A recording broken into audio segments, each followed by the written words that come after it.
Ciao ragazzi, bienvenue à tous dans un nouveau numéro du podcast de la Beneamata.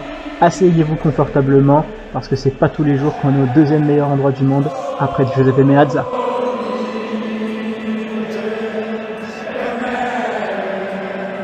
Bonjour à tous et bienvenue dans un nouveau numéro du Focus. Aujourd'hui, on se retrouve pour revenir sur plusieurs sujets. Aujourd'hui, on va revenir un petit peu sur ce Roma Inter qui s'est terminé maintenant il y a quelques jours et la victoire 4-2 de l'Inter notamment. On va revenir aussi enfin plutôt on va parler de cet avant-match un peu contre l'Atlético qui va bientôt arriver dans un peu plus d'une semaine.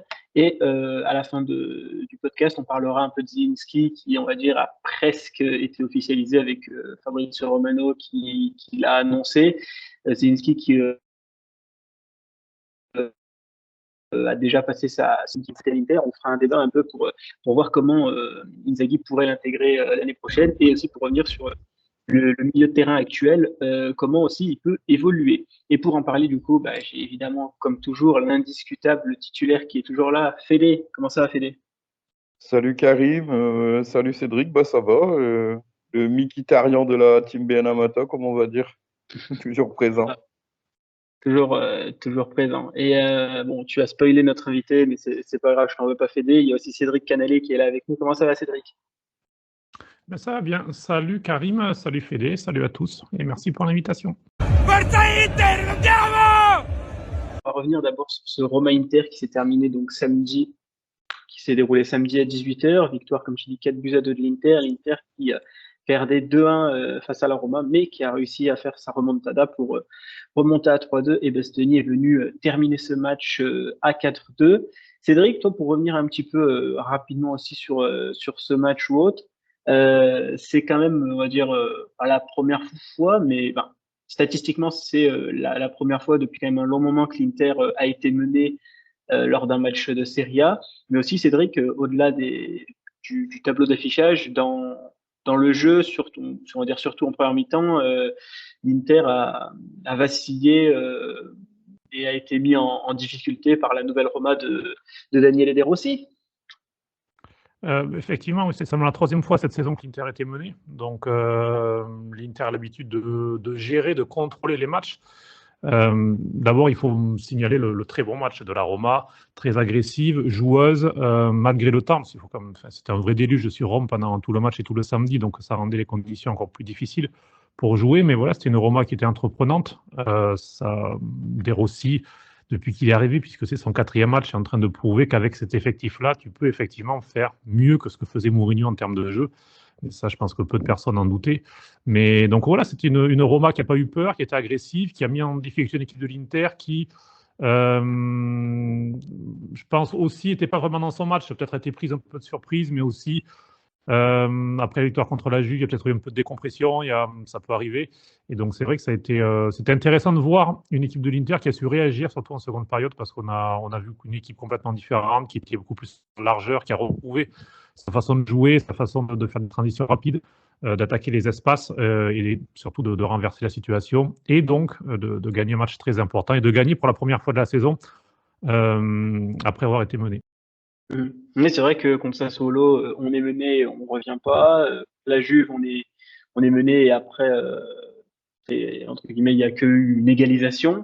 Et là, c'est vrai que c'est du coup la première victoire après être mené. Toi, Fédé aussi sur ce match contre la Roma, voilà, des difficultés en première mi-temps. On ne revoyait pas un peu l'Inter qu'on connaît d'habitude. Comme on a dit, bon, les conditions climatiques peut-être aidaient pas, mais la Roma aussi jouait sous la pluie, elle aussi, et a été un peu mieux sur cette première mi-temps. Et après aussi, Fédé, on était en deuxième mi-temps, on en parlait dans le débrief de Team Serie hier. C'est une Roma qui aussi, pour le moment, ne peut jouer que 45 minutes on va dire, à haute intensité. Et c'est ce qui a favorisé l'Inter. En deuxième mi-temps, on a vu aussi des Romanistas qui étaient plus fatigués. Donc, ça a favorisé l'Inter qui, elle aussi, s'est réveillée en deuxième mi-temps. Bah, comme vous l'avez bien résumé, déjà les conditions climatiques, on a eu deux Inter, l'Inter de la première mi-temps et qui, moi, m'a fait, à la mi moi, j'étais au local de l'Inter Club. À la mi-temps, on était un petit peu tous tendus, quoi. On se disait, ça joue pas, ça joue pas.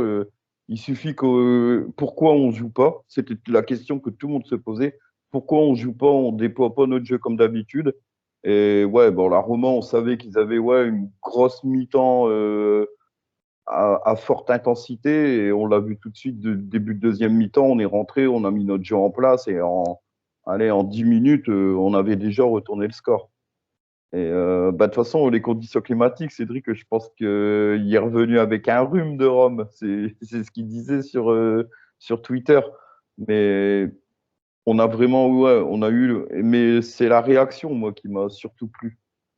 On est rentré à la mi-temps, on était mené, on est revenu, on a vu notre équipe et dès qu'on a commencé à rejouer comme on s'est joué, on a repris le match en main et c'était tout. On pouvait, à part l'action où Lukaku se merde tout seul sur la sortie de Sommer, en deuxième mi-temps, j'ai pas eu peur. Donc on a vraiment retrouvé, puis je pense que il y a eu un peu l'après-Juve, peut-être dans les têtes, il y en a beaucoup. Je pense que les joueurs, il y a eu peut-être un petit relâchement et à la limite, c'est bien que ça arrive en première mi-temps, que la Roma elle nous a rentré dans l'art tout de suite. Et je pense que ça a remis les idées en place à pas mal de joueurs.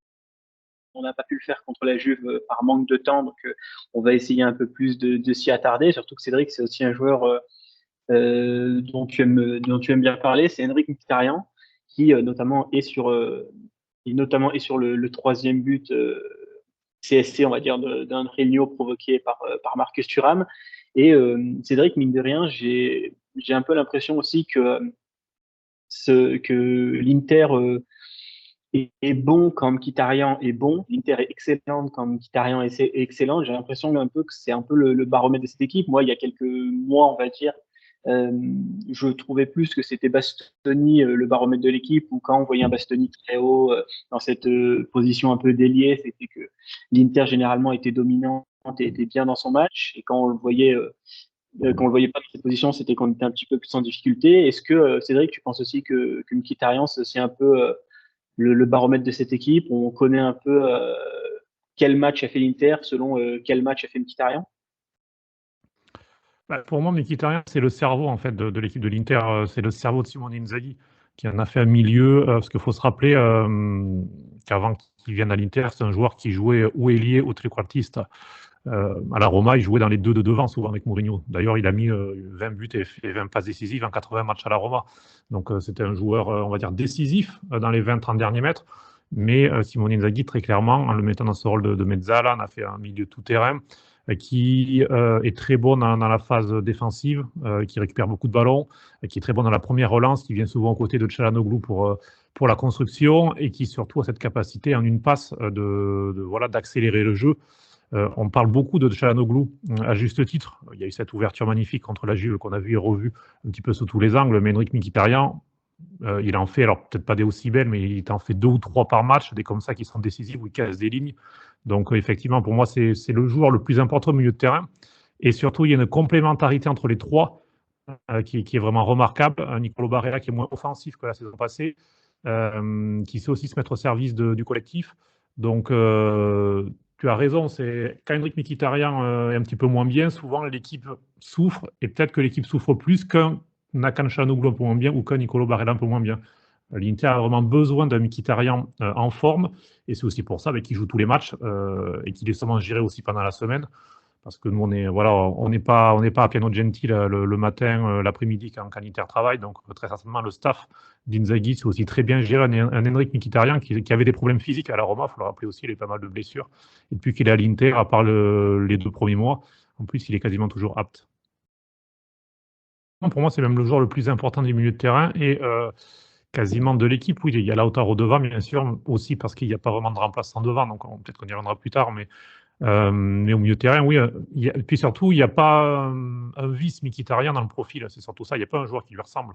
Lorsqu'il ne joue pas, Nicolo Barella parfois a joué à gauche à sa place dans le milieu de terrain. Il faisait un petit peu ce rôle-là, il le fait plutôt bien d'ailleurs. Mais voilà, Mkhitaryan a un coup foot, a une intelligence qui est remarquable, il a aussi une expérience. Et donc, il est vraiment très, très important. Et c'est pour ça que Simone Inzaghi ne s'en passe jamais, parce qu'il fait vraiment partie de cette colonne vertébrale de l'équipe. Alors qu'il faut le rappeler, lorsqu'il arrive, il arrive plutôt en 4e milieu de terrain. Il a fait un contrat à la Roma et on l'imagine plutôt en remplaçant de Çalhanoğlu, en fait. pour le faire souffler. Et c'est la blessure de Brozovic qui commence à changer les cartes. Mais voilà, c'est vrai que Mkhitaryan, la façon dans laquelle il a travaillé avec Inzaghi, laquelle il s'est mis à disposition à son âge, c'est remarquable. Difficile, Fédé, d'aller pour Inzaghi de sortir l'un de ces trois joueurs-là parce que c'est trois joueurs essentiels et c'est trois joueurs qui se complètent parfaitement. Et si on en changeait un, on pourrait avoir l'impression, ou Inzaghi pourrait avoir l'impression que la machine marcherait moins bien. C'est en même temps le grand avantage d'avoir ces trois joueurs. Et on va dire peut-être, si on doit chipoter, le mini inconvénient où en fait ils sont tellement complémentaires les trois que c'est compliqué, Fédé, d'en sortir ne serait-ce qu'un. Ah, ouais, c'est sûr que d'en sortir un des trois, tu vois une différence. Elle est pas non plus telle qu'il y a 2 ans quand tu sortais un titulaire et que tu faisais rentrer Gagliardini ou Vidal ou Vecino. Mais c'est sûr que tu perds en qualité. Mais moi, je pense que des trois, le plus dur à sortir pour Inzaghi, ça reste Mkhitaryan. Parce que Mkhitaryan, il est devant, derrière, quand il accélère le jeu, moi, je l'appelle son adjoint sur le terrain, parce que chaque entraîneur, il a toujours un joueur, je pense, par qui il fait passer ses consignes, tout ça. Et Mkhitaryan, c'est vraiment son relais sur le terrain. Je pense que des trois, c'est vraiment le plus. Si on doit se passer d'un des trois, c'est lui. Je pense pour Inzaghi, ça doit être le plus dur à remplacer des trois. Surtout que, ouais, comme disait Cédric, il n'a pas vraiment de vrais remplaçants. Si Mkhitaryan il est pas là, c'est soit Barella, mais c'est pas encore le même style de joueur. Donc Mkhitaryan, il est vraiment dur à remplacer. Et Mkhitaryan, moi je le suis depuis longtemps, le Shakhtar, Dortmund, Arsenal, Manchester. Il revit sous Inzaghi. Il y a eu un changement de poste, mais c'est un autre joueur en fait. Il était beaucoup plus offensif avant et c'est un peu comme Çalhanoğlu qui était beaucoup plus offensif en début de carrière. Et Inzaghi a le don de transformer des joueurs et de leur trouver des nouveaux postes auxquels nous, on ne pense pas automatiquement. Et au final, est-ce que ces nouveaux postes, ce n'est pas leur meilleur poste qu'ils ont occupé dans leur carrière? Il marque beaucoup moins, il y a moins de passes décisives, il met moins de buts, mais j'ai l'impression qu'il est beaucoup plus important qu'à la Roma. À la Roma, c'est vrai qu'il était plus offensif, mais je pense qu'à la Roma, il pouvait se passer 1 ou 2 matchs de Mkhitaryan, que nous, on peut peut-être pas.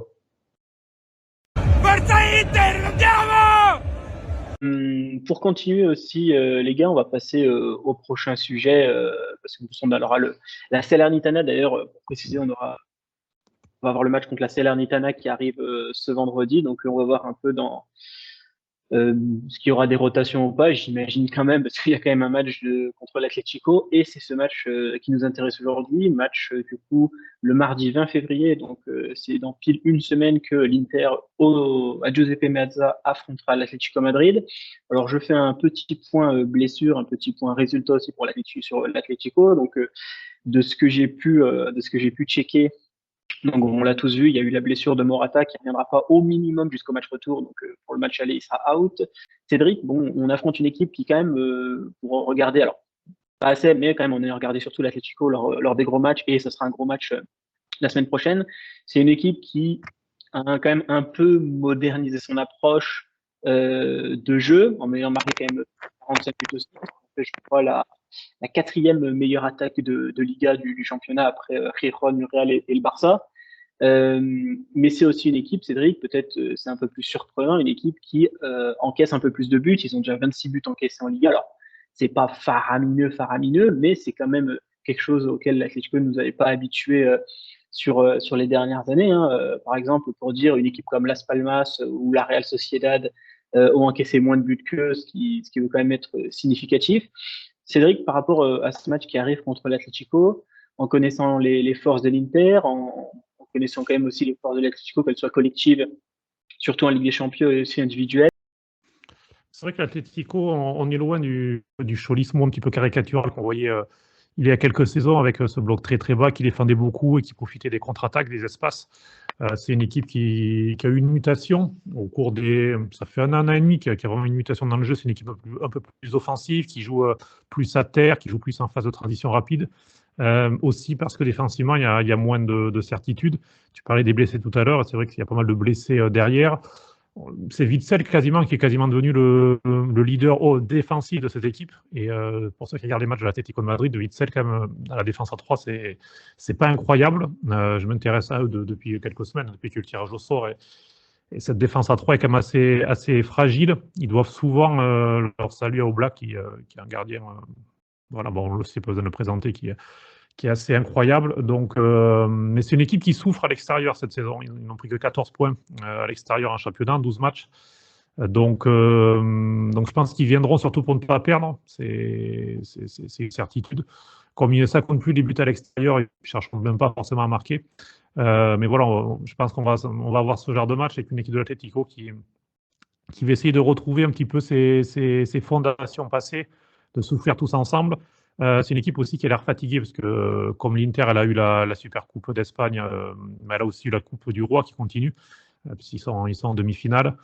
Ils ont perdu le match aller d'ailleurs. Donc c'est une équipe qui joue tous les 3 jours, et à l'image d'Antoine Griezmann, qui depuis quelques matchs commence vraiment à être fatigué. Voilà, on sent que c'est une équipe qui n'arrive pas forcément au meilleur moment de sa saison là, sur ce mois de février, mais voilà, c'est une équipe, on sait, qui est très très dangereuse, et de tout le tirage au sort, c'était l'une des pires équipes pour le profil de jeu qu'elle a par rapport à l'Inter. Mine de rien, ils ont fait 14 points sur leur phase de groupe, donc bon, voilà, ils n'ont pas été beaucoup plus inquiétés que ça, si ce n'est voilà, avec notamment le match nul aussi contre le Celtic. Il y avait aussi le fameux retour face à le match aller plutôt face à la Lazio avec le fameux but de Provedel. Donc bon, la phase de poule, bon, ça vaut ce que ça vaut. Déjà une phase de poule, c'est pas assez révélateur, mais mine de rien, ils ont aussi quand même fait le travail. Aussi Cédric, tu parlais notamment, on en parle aussi du coup de la défense qui est un peu plus friable, notamment cette saison. Ils ont perdu aussi leur atout offensif, quand même, Morata, qui était quand même en feu cette saison, qui plantait, que ce soit en Liga ou en Ligue des Champions. Il y a quand même le maître à jouer, Griezmann. Au milieu de terrain, la bataille peut quand même être aussi intéressante parce que tu as un De Paul, tu as un Coquet, tu as un Saoul qui revient bien aussi cette saison aussi. On sait sûrement, Cédric, je pense que l'Inter, surtout au Meazza, surtout au match aller, aura très certainement le ballon, avec une Atletico qui peut-être va revenir à ses fondamentaux et rester un peu plus bas.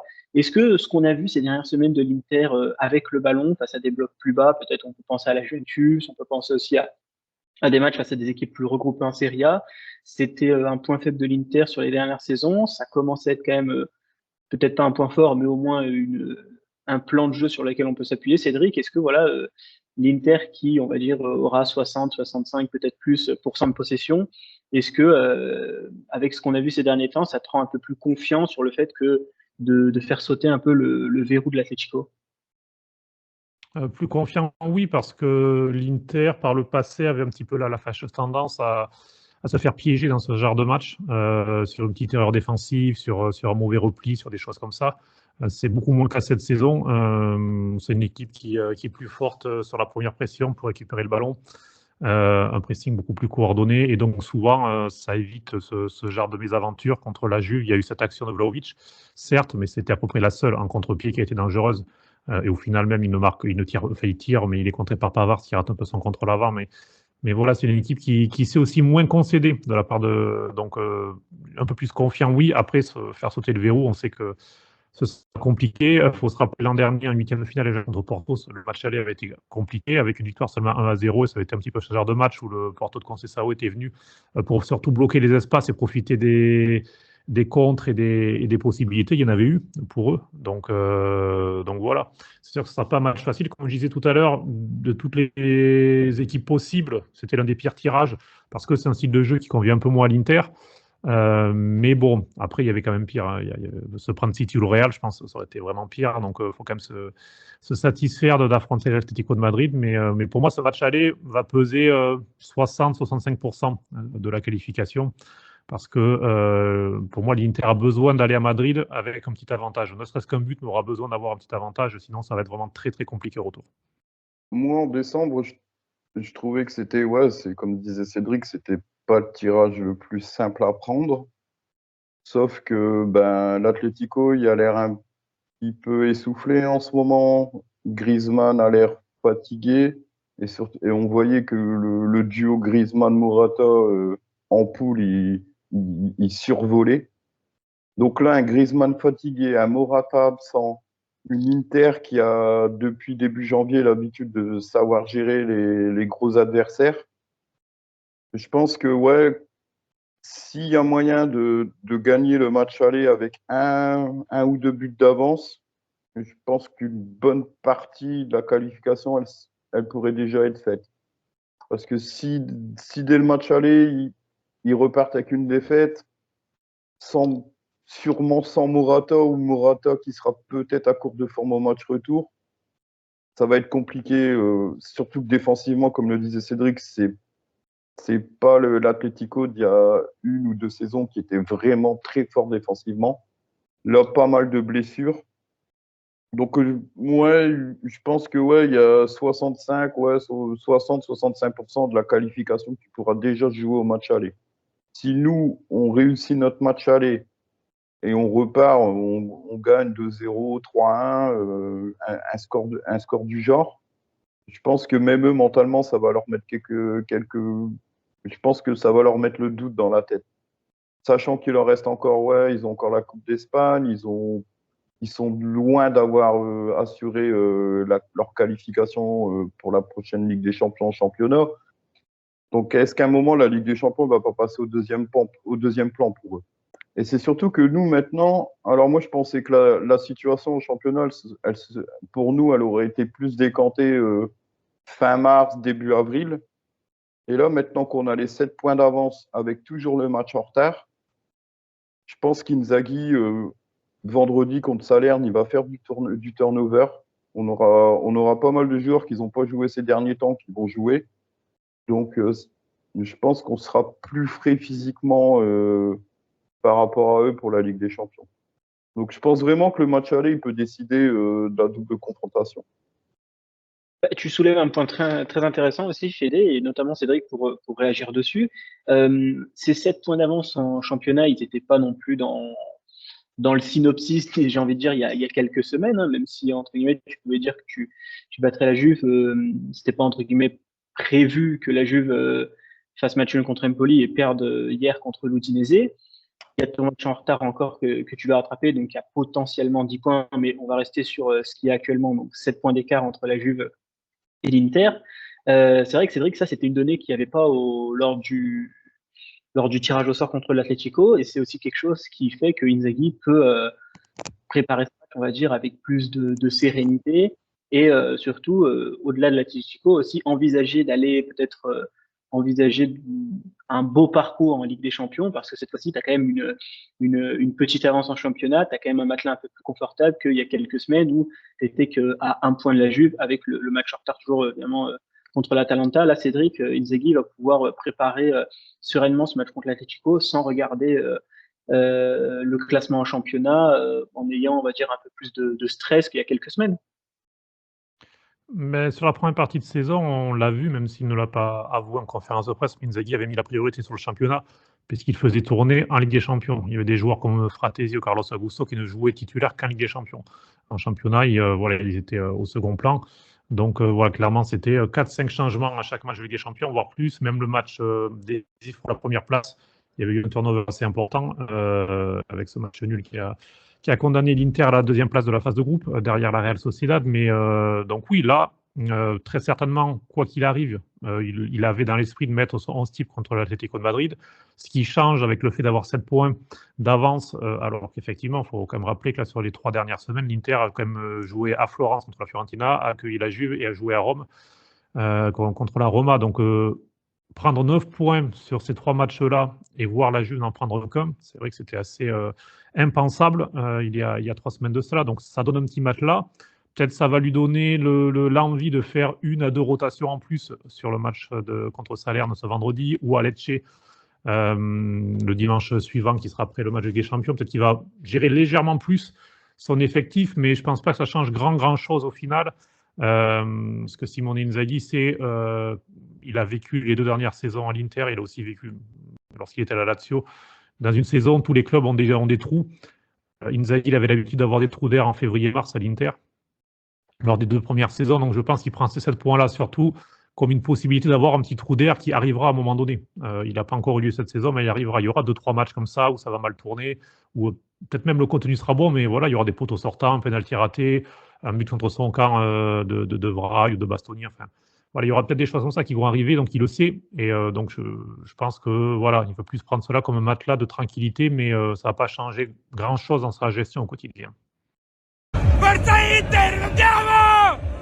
On va passer au dernier thème de ce podcast. On va revenir du coup sur comme tu dis, la presque officialisation de Piotr Zielinski, qui aurait passé sa visite médicale lundi matin, pardon, pour arriver à l'Inter. Donc on parle d'un contrat de 3 ans. Bon, il n'y a pas encore d'infos claires là-dessus, mais voilà, on va dire sur un 3+1, contrairement à Taremi où on serait plus sur un 2+1. Mais on va rester sur Zielinski.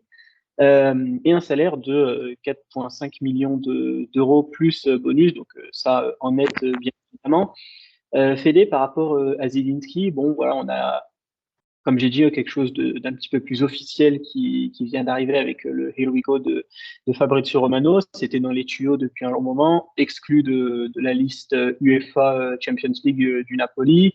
Son agent qui dit qu'il va quitter le Napoli mais qui va rester en Italie. Bon voilà, c'était un secret de polichinelle, Fédé, et pour le moment, l'Inter vient d'enregistrer 2 arrivées pour l'été 2024 avec un coût d'indemnité de transfert de 0 euros. Ouais, mais bon, après, c'est une bonne recrue. Il connaît la Serie A, parce qu'avant d'être au Napoli, il était à Empoli. Donc, c'est un mec qui connaît bien le championnat. Cette saison, on le voit moins. Je pense qu'il y a peut-être une lassitude au niveau du Napoli. Ils ont gagné le titre la saison dernière. De toute façon, le Napoli, il y a pas beaucoup de joueurs qui à son niveau de la saison dernière. Donc, voir Zielinski un peu moins performant que la saison dernière, je suis pas trop étonné. Mais non, c'est une bonne recrue, 29 ans, donc c'est quand même c'est un joueur d'expérience qui a de la bouteille. Donc non, moi de toute façon, je pense qu'il est là pour remplacer Klaassen qu'on va pas garder. Je le vois comme un joueur prêt à rentrer tout de suite, alors que Fratesi, je pense qu'il lui faudra. Je pense que là, Fratesi, c'est une première saison d'adaptation. Est-ce que, voilà, c'est vrai que toi, tu es satisfait de cette première recrue, entre guillemets, pour l'été 2024? Oui, très satisfait parce que voilà, faut pas vraiment regarder la saison de Zielinski, ce qui le trouve bouilli parce qu'il fait une mauvaise saison au Napoli. Enfin, au Napoli, il n'y a pas un joueur qui se sauve cette saison. Même Lobotka est en dedans, on l'a encore vu ce dimanche contre le Milan. Gvara, c'est le fantôme de celui de la saison passée. Osimhen, lorsqu'il est présent, est quand même beaucoup moins décisif. Donc c'est un peu toute l'équipe qui est en difficulté et lui en fait partie. Et puis forcément, le fait d'être en fin de contrat, le fait d'être traité tel qu'il l'est, parce que De Laurentiis, je trouve vraiment, mais bon, c'est pas une surprise, vraiment très peu galant, très peu courtois envers Zielinski après toutes les années qu'il a fait au club et les services rendus. Il est en fin de contrat, il a envie d'une nouvelle expérience. Ça se comprend, voilà, les joueurs arrivent et partent, c'est le cycle de la vie d'un club de foot. Donc, oui, il a 29 ans, il aura 30 ans. C'est un joueur expérimenté, comme le disait Fédé, qui connaît bien la Serie A. C'est un milieu de terrain qui pourra être sur plusieurs postes et qui pourra, je pense, s'il y a besoin aussi jouer un peu plus haut, si jamais Inzaghi voulait passer avec un trequartista en 3-5-1-1, pourquoi pas, qui peut jouer mezzala, et puis avec Inzaghi, peut-être qu'il en transformera peut-être un futur regista, on ne sait pas ce qu'il est capable de faire, donc vu ce qu'il a fait avec Calhanoglu et Mkhitaryan, donc non, c'est une très bonne prise. Le salaire est peut-être un petit peu élevé, mais bon, c'est un joueur en fin de contrat, donc c'est normal. Tu ne payes pas d'indemnité de transfert, tu donnes une commission à l'agent et aux joueurs. Et puis voilà, avec un bon salaire, c'est la règle du jeu. Mais que ce soit lui ou Taremi, je trouve que c'est une bonne anticipation de Marotta, puisque Marotta le sait mieux que nous, il sait la situation financière du club.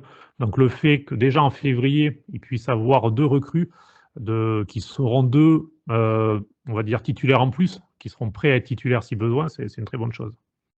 J'écoutais le très bon podcast Calcio et PP de Yann Crochet et de Guillaume Marpacini, et il y avait une remarque de Yann Crochet par rapport à l'arrivée de Zielinski, où il disait que potentiellement ça pourrait venir compenser un départ d'un titulaire, parce que comme tu l'as dit, il vient quand même pour un bon salaire, 4,5 millions, un vrai bon salaire, qui est un joueur de 28 ans, qui quitte le Napoli titulaire, donc aussi qui s'attend à avoir un statut important dans son prochain club. Et euh, par rapport à tous ces paramètres-là, donc c'était une analyse que potentiellement, encore une fois, sans être certain, évidemment, un titulaire pourrait partir, en sachant que Mkhitaryan a 34 ans et vient de prolonger, donc tu vas pas en tirer des millions et des millions. Çalhanoğlu, peut-être un peu plus, mais en Europe, je vois pas qui pourrait lâcher une somme comprise entre 50 et 60 millions selon la valorisation qu'en fait l'Inter pour Çalhanoğlu. Peut-être l'Arabie Saoudite, mais l'Arabie Saoudite n'est pas très dépensière en termes d'indemnité de transfert, et lui aussi a un contrat encore qui court. Et du coup, il nous reste le troisième milieu de terrain qui est Nicolo Barella, qui est là depuis longtemps, qui peut-être plaît à certains top clubs et autres. Alors voilà, sans rentrer encore dans des théories et autres, Cédric, est-ce que pour toi, tu vois l'arrivée de Zielinski comme un concurrent à Mkhitaryan Barella, on va prendre, parce que Çalhanoğlu, comme on a dit, Zielinski, pour le moment en tout cas, ne joue pas encore Regista. Donc, est-ce que tu le vois plus comme un concurrent très sérieux, encore plus sérieux que Fratesi pour challenger Mkhitaryan Barella, ou est-ce que peut-être tu le vois comme un successeur de Nicolo Barella qui peut-être pourrait quitter le club cet été, en sachant, et comme ça met un élément de contexte en plus, que l'Inter a ouvert des pourparlers pour prolonger le contrat de Barella qui se termine en juin 2026. Non, mais c'est exactement ça. Tu as raison de le rappeler. Ils ont ouvert des négociations. Le joueur semble plutôt ouvert à prolonger parce qu'il est très heureux à l'Inter. C'est que voilà, c'est le club qui supporte. Même si dans le football, maintenant, ça ne veut plus dire grand-chose. Mais en tout cas, il est heureux dans sa vie aussi à Milan, dans sa vie de famille. Il attend un nouvel enfant. Ça fera le 4e, je crois. Donc, enfin, voilà, enfin, tout va bien de son côté. Donc, moi, je ne vois pas Barella pousser pour partir. Après, la situation de l'Inter financière ne devrait pas exiger de vente l'été prochain. Surtout que les résultats sportifs cette saison encore vont au-delà de ce qui a été budgétisé. Donc voilà, il y aura des pertes bien sûr, mais voilà, ça ne devrait pas exiger de gros sacrifices au 30 juin, ça c'est une certitude, et même pendant l'été. Donc après, je pense que forcément, si un club anglais vient taper à la porte avec 100 millions d'euros, Zhang va s'asseoir bien sûr à la table de négociation. Mais voilà, je pense que ça va dépendre des négociations de prolongation, bien sûr. Si on se dirige vers un accord, il sera prolongé et dans ce cas-là, ça ne bougera pas. Mais en tout cas, pour moi, Zielinski ne vient pas pour remplacer Nicolo Barella. Zielinski vient en 6e milieu de terrain, 5e, 6e, enfin, peu importe l'ordre. Parce que la saison prochaine, il ne faut pas oublier qu'il y aura 2 matchs de Ligue des Champions en plus dans la phase ce sera plus ou moins une phase de groupe, mais dans la première phase. Potentiellement, l'Inter pourrait jouer 69, 70 matchs la saison prochaine, contre une cinquantaine actuellement, en allant au bout du bout de toutes les compétitions. Donc, forcément, l'Inter va ajouter un défenseur, un milieu et un attaquant dans l'effectif pour combler. Donc, ça veut dire 7 milieux de terrain. Et donc, bien, Zielinski sera le 5e, 6e, et puis il y aura peut-être un jeune en plus pour faire le 7e. Donc, pour moi, Zielinski, ça ne veut pas dire que Barella va partir, mais ça ne veut pas dire que Barella va rester. Mais si Barella part, il sera remplacé. Ce n'est pas Zielinski qui remplacera Barella. Pour moi, Zielinski remplace Klaassen en ayant un temps de jeu qui sera bien sûr supérieur. On peut même dire qu'il remplace Klaassen et Sensi, puisque les deux réunis, ça fait même pas un joueur entier. Donc, Moi, je vois pas Barella partir. De toute façon, comme disait Cédric, Barella, il est bien en Italie par rapport à sa vie de famille. Après, les joueurs italiens s'exportent mal en général. On a eu le tour, on a Darmian qui était parti à Manchester United, il a fait banquette, il est revenu, il a ressuscité en revenant en Italie. On a Scamacca, pareil, qui est parti en Angleterre, qui est vite revenu. Je vois les joueurs italiens, dans leur mentalité, ils s'expriment mieux en Serie A. C'est pas des joueurs à forcer la main au départ. Donc non, moi je vois vraiment Zielinski, et après, comme disait Cédric, on aura beaucoup plus de matchs avec le championnat du monde des clubs, la nouvelle formule de Ligue des Champions, donc il faudra étoffer l'effectif. Donc non, de toute façon, il y a les discussions pour sa prolongation, et je pense que ça va être assez simple à se régler. Le joueur veut rester, c'est pas lui qui va forcer au départ. Donc non, je pense que Barella va rester et Zielinski va venir faire 5-6e. Et comme, comme Cédric disait, entre Klaassen et Sensi, on n'a même pas le temps de jeu d'un joueur. Donc surtout que Sensi part, Klaassen risque de suivre. Donc non, il viendra en plus des 3 milieux de terrain, en plus de Fratesi. Donc non, moi je vois Barella rester. Pour donner un avis perso, je pense aussi que je le vois plus comme un concurrent, mais un vrai concurrent sérieux. Et en plus, ça fera 5 milieux de terrain de haut niveau. Je pense que Fratesi aura pris une année en plus. Donc là, voilà, c'est ce que je répète souvent. City, le Bayern ou autres, eux, ils ont des titulaires en tant que remplaçants. Voilà, si nous aussi, en Inter, on aspire à être régulièrement en demi-finale, la finale, ou pourquoi pas rêver de gagner avec des champions et d'enchaîner deux Scudetti de suite, on a aussi le droit d'avoir des titulaires en tant que remplaçant aussi, pas juste à chaque fois d'avoir un joueur bien remplaçant, qui a bien une case de remplaçant, qui dans sa tête pense comme, entre guillemets, un remplaçant, pour évoluer. Vu qu'il nous reste un peu de temps, messieurs, en parler rapide de Taremi, parce que, alors, au-delà de Taremi, c'est surtout le débat qui va avec lui. Cédric, par rapport à Taremi, donc voilà, lui qui arrivera pour 2 ans plus une année en option pour un contrat de 3 millions net selon la Gazzetta à l'année. Euh, C'était plus une info qui allait avec Taremi. Cédric, tu me diras ce que tu en penses, ou comme quoi l'Inter s'intéressait ou s'intéresserait à notre ami Goodmanson du Genoa pour compléter l'attaque la saison prochaine. Et du coup, ça m'a fait penser à ça avec Taremi. Donc là, on a 3 joueurs importants, titulaires pour 2 avec Thuram et Lautaro. Et du coup, Sanchez va partir. Arnautovic, on espère qu'un club ait envie de le reprendre d'ici cet été, qu'il soit en Europe, en Arabie Saoudite, en Asie, en Australie, n'importe où. Et du coup, ça laisse la fameuse 4e place, Cédric, pour un attaquant. Et c'est pour ça que du coup, il y avait l'info sur Goodmanson. Euh, Avec ces 3 attaquants-là, Cédric, tu penses comment l'Inter va gérer le cas du 4e attaquant?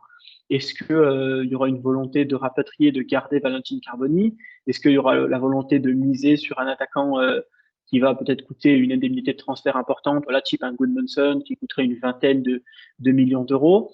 Ou est-ce que l'objectif c'est de, bah voilà, en fait, on a tous les attaquants, Arnautovic, Taremi, Lautaro, Thuram, et s'il faut, un jour ou l'autre, on fera monter Mkhitaryan en 9,5 comme Inzaghi l'a déjà fait. Pour toi, un peu, c'est quoi un peu la vision? Mais t'as quand même oublié Correa, non? Qui va sûrement venir de Marseille. Et ça aussi à gérer comme Je connais cas. pas Cédric. Il sera quand même à gérer comme cas. Moi, dans le profil, je te dirais, un Correa, ce serait bien, mais dans le profil, pas dans le joueur, parce qu'on sait que son aventure à l'Inter est terminée. Puis on voit que même à Marseille, il n'arrive pas à se relancer. Donc, enfin, voilà, il y a mentalement, là, je pense qu'il y a vraiment un problème avec Correa. Mais au-delà de ça, Arnautovic, il va falloir aussi le placer. Ça va être très compliqué parce que depuis la mauvaise nouvelle de la victoire contre la Roma, ça a été que l'option d'achat a été officiellement levée pour Arnautovic, donc il était un joueur de l'Inter pour encore 2 saisons. Un ennemi de transfert quand même qui a coûté plus de 8 millions d'euros avec des bonus, donc enfin voilà.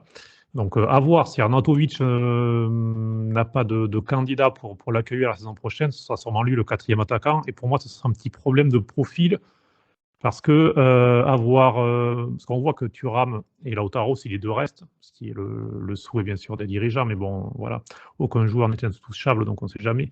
Mais on voit que c'est 2 joueurs qui peuvent jouer première, deuxième pointe, qui peuvent alterner les rôles.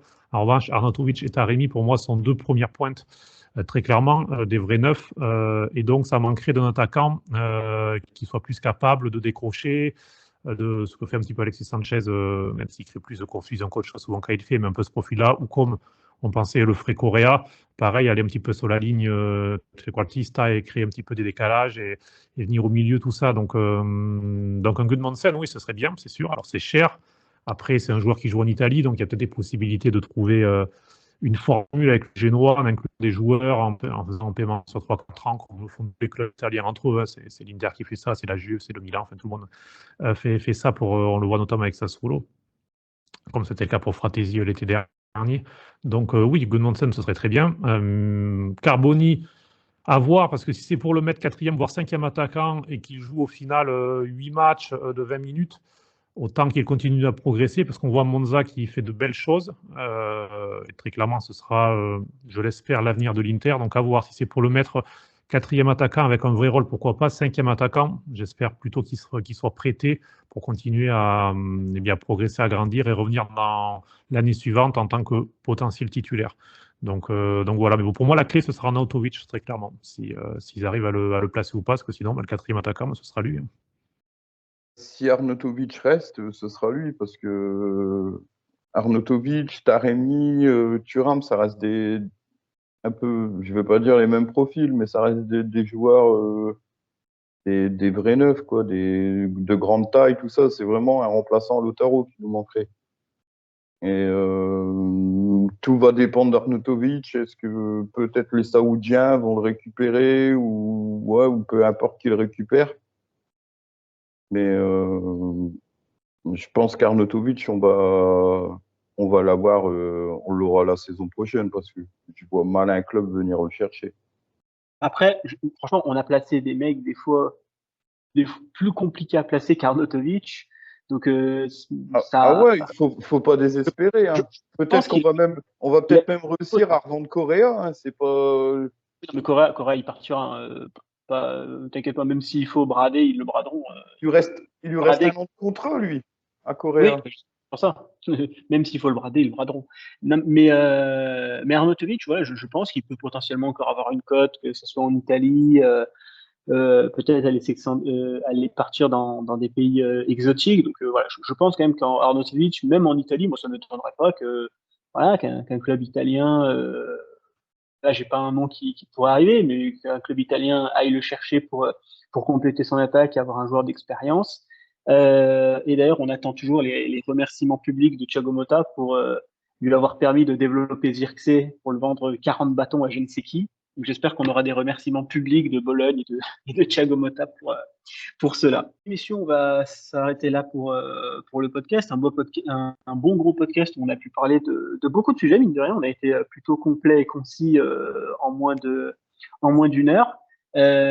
Écoute, merci Cédric d'être venu. Ça faisait longtemps en plus, donc j'espère que on pourra te revoir prochainement dans le podcast.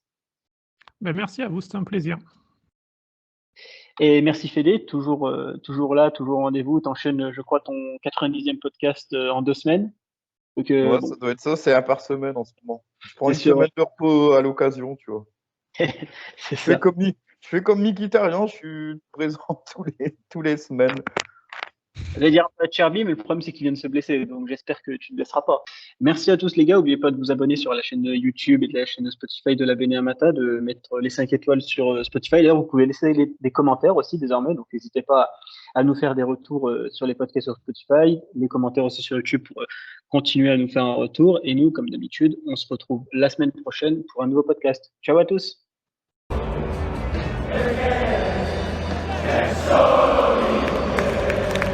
Merci à tous d'avoir suivi le podcast. N'oubliez pas de lâcher un like, de vous abonner et on se retrouve très prochainement pour un prochain podcast. Ciao tutti!